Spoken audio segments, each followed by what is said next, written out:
Hey guys, how's it going? It is your boy, Big Blue Drew 97 here, coming at you with a different video angle.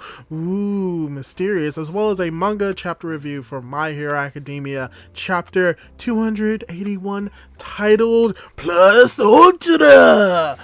And if you haven't read the chapter so far, spoilers, because oh boy, there has been a lot that happened in this chapter that has negatively affected our protagonist, as well as given a little bit more advancement to the main villain Shigaraki's ideals as being the most hated villain in the world. But before we jump right into the manga chapter review, I'd like to ask y'all to subscribe to my YouTube channel, Big Blue Drew 97, as well as leave a like on this chapter review if this is the type of content that you like, as well as leave a comment talking about how you thought this chapter was and what do you think is going to happen in this chapter. And without the way, let's get right into it. Really enough, we start off this chapter with a semi-flashback where we see Shigaraki's father. No, not all for one, but his actual biological father. And we see his main ideals when it comes to heroes, how a hero is bad because they abandon their family to just save society for society's sakes. And while we see this moment, we see Shigaraki is getting up, so he's thinking about his father and what his father has said. And we also get to see Aizawa, as Rocklock is basically telling Manuel to make sure that he keeps Aizawa's eyes watered, because if he doesn't, Aizawa will blink, and if he blinks, then Shigaraki will be at full power. And because of that, and because Shigaraki has been moving around, they're trying to position themselves in a way to make sure that Aizawa is still staring at him. And while this is all happening, you have Gran Torino, who's looking at what is happening right now. And then we cut over to Shigaraki as he's beginning to stand back up, as he begins to announce his ideas to these heroes. Basically, he's talking about how heroes pretend to protect society and how you are really burdens upon society, while for these multiple generations you have built up this society where you basically help people while abandoning your own families. And that's the main gist of what Shigaraki is saying. He is saying that the society that is built up by heroes now is extremely flawed due to the fact that heroes in their essence decide to save strangers while abandoning their family. But not only that, but specifically when it comes to heroes, how it has built up this kind of society that has people like Shigaraki and Toga and Dabi having these, as well as Twice, having these individuals that are brushed off by society and left to basically rot. And from here we got to see flashbacks of Shigaraki when he's a kid, and he also talks about the complacency of the society, of its people, how many people just are over reliant on heroes, even to the point where they see this little kid wandering the streets and they don't say anything. And as I said, we have Shigaraki who's basically saying that what's happening now is all due to the heroes and their influence on society. And a good comparison for what he means is that hero society is basically rotting from the inside out. It started off small, but then it starts to grow and grow, and because Hero Society and heroes didn't stop it from growing, this is the end result, which would be Shigaraki himself. Shigaraki believes that the reason why he is here, the reason why he exists, is because of Hero Society and its inability to have heroes and the people prevent this from happening. And in all reality, he is true. What he is saying, in the pure sense of it, if you break it down to the bare bones of what Shigaraki is saying, what he is saying is true. Hero Society in My Hero Academia has become over-reliant on heroes, as well as has built up this society to praise these heroes, but for those that do not meet those standards, they're just left at the wayside to just die, decay, to just be left there to rot. And what he also says is that the heroes themselves may not understand it at all. He's saying this, he talks about how something like this is happening over and over again, and how these outcasts are being broken down. Now it's time to retaliate. And he says that the idea is simple, then he also calls out the fact that you heroes won't understand it.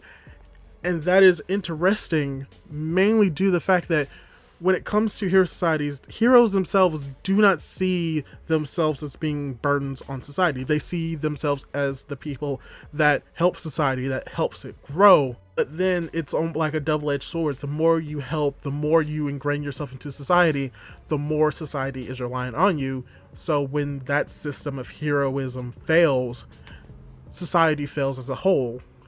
And as well as when it comes to the positives of these hero society, there are the negatives, such as leaving people at the wayside, abandoning people who need help, not having simple individuals having the thought process of, hey, I should help, and not solely rely on the heroes, which leads to this dichotomy that Shigaraki brings up between the ideas of heroes and villains. What he is saying is making sense, but as soon as he has this grand monologue as he is fully standing up and telling the villains, the heroes kind of prove his point, because as soon as he finishes his monologue, Endeavor just comes in with a fire attack and is like, oh yeah, thank you for the monologue, now it's time for you to give. And as he believes that he has incinerated Shigaraki was able to dodge it, and he has this menacing face on. And at this moment, Endeavor is looking at it and is like, how is he still able to move? And you would be thinking that, oh, maybe it's because Endeavor is slow. Endeavor, Inji Todoroki, maybe it's because you're just very slow. And this is something that Gran Torino brings up. He's like, oh man, he's used up so much firepower. He's basically at the brink of his power, to the point where his firepower has been severely weakened. So Gran Torino takes it upon himself to attack Shigaraki, which unfortunately is not his best idea, because Shigaraki crushes his left leg. And while this is happening, Gran Torino is reflecting upon his relationship with Nana Shimura, as well as the fact that even though Shigaraki is on his last leg, his movements are extremely fast, even faster. And while Gran Torino has his foot crushed, you have all these heroes rushing in. You have Bakugo and Endeavor rushing in, but more importantly, you have Deku, who's rushing in and seeing one of his mentors being destroyed by Shigaraki. And at this moment, this is where Gran Torino begins to reflect on probably the key decision that is mainly the focal point for why they are fighting Shigaraki, why Shigaraki is in this state. As he's looking upon Shigaraki, he thinks of Nana Shimura, and he thinks about the moment where Nana Shimura gave up her son. And so we have this kind of flashback where we see Gran Torino in his prime, this young, strapping young lad, next to Nana Shimura, as Nana Shimura basically explains how she made sure that All For One could not track her son Kotaro, how his name is basically erased from the registry, so no one can track their relationship back to her, because she realizes that if All For One knew that she had a son, he would try to exploit that.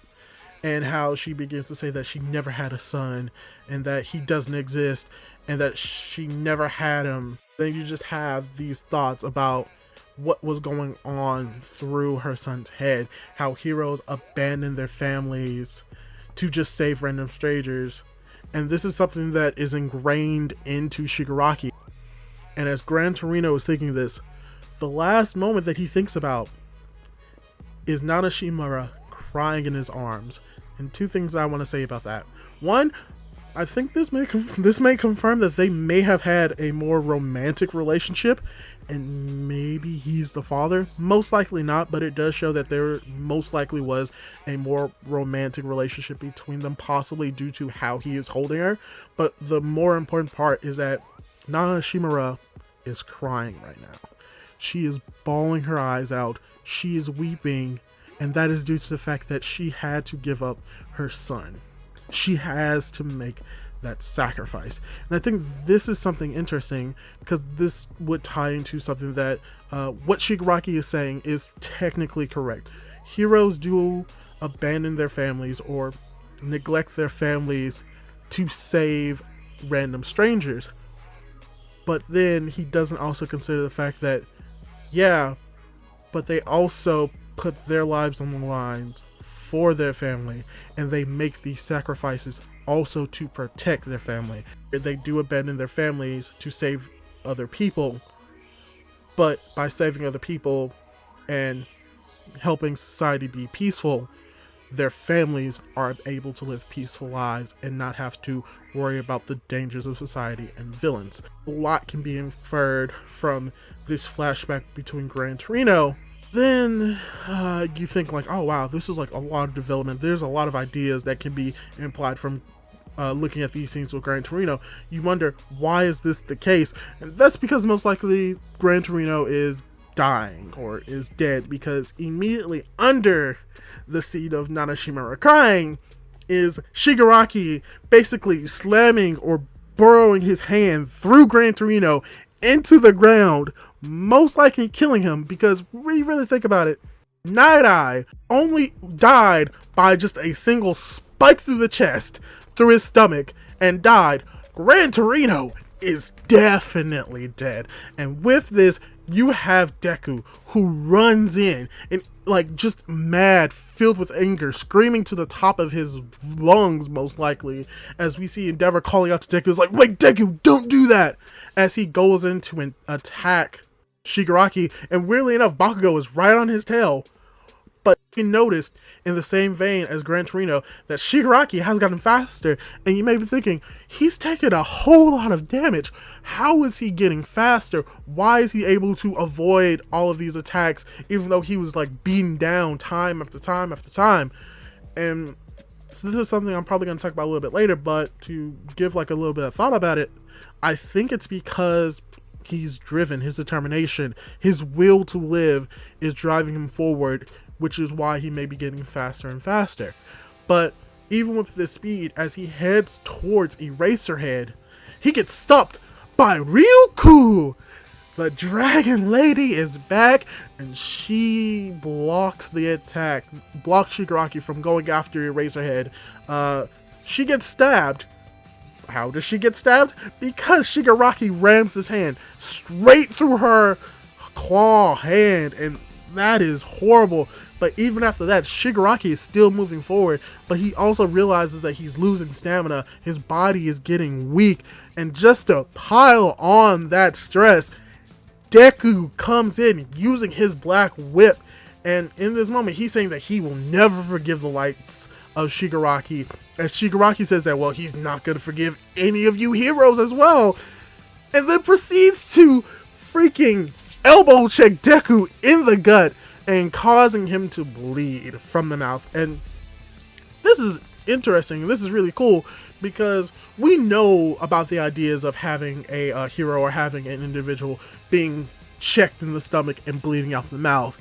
But here's the thing, that's not something very commonplace in My Hero Academia, because if I remember, the only time in which we've really seen something similar to this, where like just a singular punch causes someone to just bleed out the mouth, is when Bakugo and Deku were fighting All Might. And even in that moment, All Might was restricted. All Might was weakened, not just from his wounds, but because he had cuffs on. He was holding back. And still, the worst that happened to them is that Bakugo vomited. So this just shows how massive of a hit it was. But even in that moment when Deku was bleeding from the mouth, he's still restraining himself. He's like, no, I have to keep going. I have to hold him. And he talks about converting his rage into power, as we see the Black Whip beginning to tighten upon Shigaraki even tighter.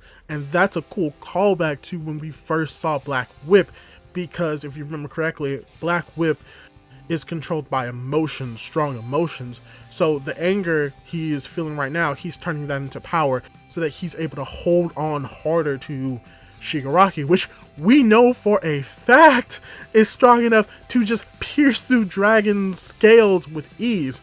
And while Deku was holding him back, while Shigaraki is struggling, so we see Endeavor, who is struggling to squeeze out another attack. He's thinking one more hit, one more here would just finish off Shigaraki, as Shigaraki is being restrained by Deku's black whip. But then you see that he's pulling something out of his pocket. What could he possibly be pulling out of his pocket?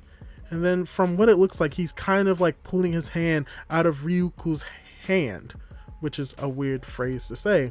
And while he's doing that, he pulls out a specific container and has it in his fingers and is looking through Ryuku's hands, as we see Eraserhead, Rocklock, and Manual, as the last panel of this chapter shows Eri in her Santa Claus outfit, confirming that the bullet that is in Shigaraki's hands is a Quirk erasing bullet.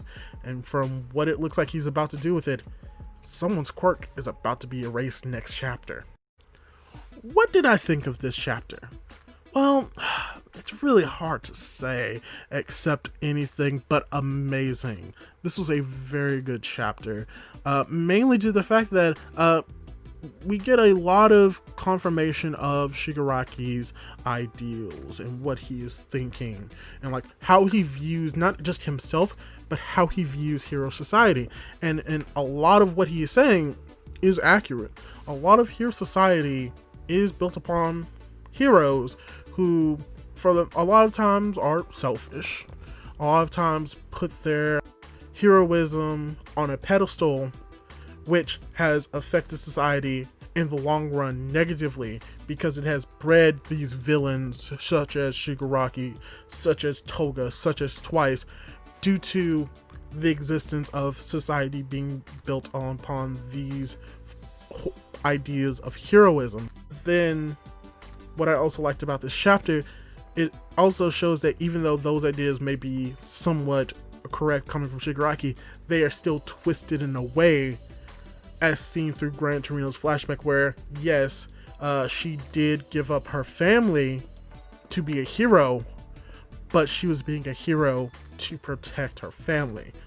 So that's a cool thing that you can really get from the chapter, which also made me enjoy it, is that you still have this established dichotomy of heroism and how it is both good and bad, and how when it comes to the bad, heroes breed these villains that are the consequences of society built upon these heroes, and how Shigaraki has this view, but the view is flawed as well. It's not concrete. It is true to an extent, but it's not the definitive, this is what it is, this is always what it's going to be, nothing can ever change, because from what we see here, there are differences to it. And another thing I really did enjoy about this chapter is the fact that we got to see Deku potentially go through a little bit more development, because frankly, from what we saw with Gran Torino, most likely he is dead, and I think this is going to be a motivator for Deku, not just to get stronger, but to really question like his ideas of being a hero, as well as build like an established, like not necessarily hatred, but build a direct connection between him and Shigaraki when it comes to the reason why he will be taking out Shigaraki, if not, definitely not this arc, but in the future. So just seeing how, because we rarely see Deku ever really being mad, or if it is, it's in reflection to Bakugo. But this just shows Deku in pure anger, which is something that you really don't see from a whole lot of characters, especially Deku in My Hero Academia. As well as I enjoyed the setup for next chapter when it comes to those Quirk erasing bullets, because most likely than not, someone's going to lose a Quirk next chapter, and the real question is, who is it going to be? Is it going to be Manual? Is it going to be Aizawa? Is it going to be Rocklock? It's not going to be Rocklock, but is it going to be Manual? Is it going to be Aizawa? And you may be thinking, why Manual? Because here's the thing. In this chapter, they established the importance of Manual keeping Aizawa's eyes watered so he can continuously nullify Shigaraki's quirks, and this is brought up even a few chapters beforehand. So Manual is playing an important role in stopping Shigaraki, and if he gets his quirk erased, then it's going to be a moment where Eraserhead blinks, and in that moment of Eraserhead blinking, Shigaraki will obtain his power, and really, who knows what could happen in that arc. And you have the other side, which is Aizawa, which would have the same impact, but it won't have as much build up to it. It would be logical to erase Aizawa's quirk, but I think what is most likely going to happen is that he's going to aim for Aizawa, something that's going to alter the course of it, and it's going to hit Manual and still have that same result of having Eraserhead blink or no longer use his quirk for a moment, so that Shigaraki can use his quirk and eventually go off on the heroes as well. Overall, really did enjoy this chapter, really did get the feels of just excitement when it came to reading it and reviewing it, and hopefully you were able to feel that excitement as well as you enjoyed it. What was your favorite part of this chapter? What do you think is going to happen next chapter? Do you think Aizawa is going to lose his quirk? Do you think Manga is going to lose his quirk? Or are you one of those minorities that think Rocklock is going to lose his quirk? Leave your thoughts in the comments below, as well as like the video, comment, subscribe, do all of that cool jazz. Hopefully, I'll catch you in the next video. Goodbye for now. Bye.